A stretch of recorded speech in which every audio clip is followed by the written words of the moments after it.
भगवान का भरोसा और भगवत प्राप्ति की लालसा, इन दो बातों ने संसार में हमें विजय दिला दी।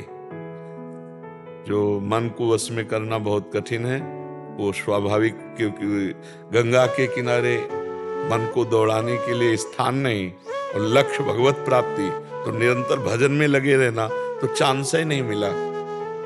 कभी ऐसा चांस नहीं मिला जीवन में, मतलब वृंदावन के सिवा, कि हमने कभी गरम गरम भरपेट रोटी पाई हो पूरे जीवन में, कि ऐसे कोई बनाता जा रहा, हम ऐसे पाते नहीं।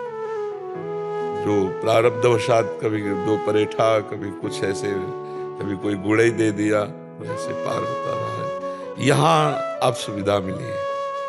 अब चूंकि भगवान अगर सुविधा ना देते तो बड़ी दुर्दशा हो जाती, कहां से डायलिसिस होता। तो भगवान कृपा किए, यहाँ सुविधा मिली पूरे जीवन में अब आकर, क्योंकि अगर अब सुविधा ना मिलती तो बड़ी दुर्दशा हो जाती। इतनी सब व्यवस्था कैसे होती, जहाँ भोजन की सुविधा लेती वह कैसे होता। तो देनहार कोई और है, देते रहते दिन रैन, उनको लगा कि अब व्यवस्था की जरूरत है, तो भगवान व्यवस्था कर दी। अरे जी, पूर्व में कोई दोस्त नहीं रहे आप? गंगा किनारे वाले का दोस्त कौन बनेगा? महादेव बनेंगे, दूसरा कौन बनेगा? भगवान किसी का कोई दोस्त होता है जब कुछ हो पास ना, तब दोस्त होता है ना। हमारे पास भगवान के सिवा कुछ था ही नहीं, एक अचला, कमंडल, छड़ी, इसके सिवा कोई है नहीं, तो दोस्त कौन होगा ना। जब दोस्त नहीं तो दुश्मन का सवाल क्या होता है? दोस्त किसी, सब हमारे भगवान हैं, इतनी मान्यता है। सब में मेरे प्रभु विराजमान, वही कृपा करके दर्शन दे ले आए, और उसी भाव से मिलते हैं। किसी से अपनापन नहीं, आज तक किसी से अपनापन नहीं।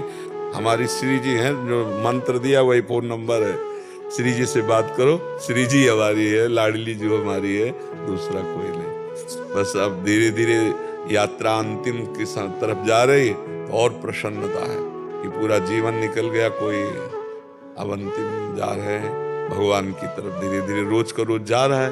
अब किडनी डायलिसिस हो रहा है, तो कोई दवा तो नहीं है ना, वो तो केवल अंदर की जो पोटेशियम है, क्रिएटिनिन है, इन्हीं को निकलता है, तो वो तो फेल ही है ना।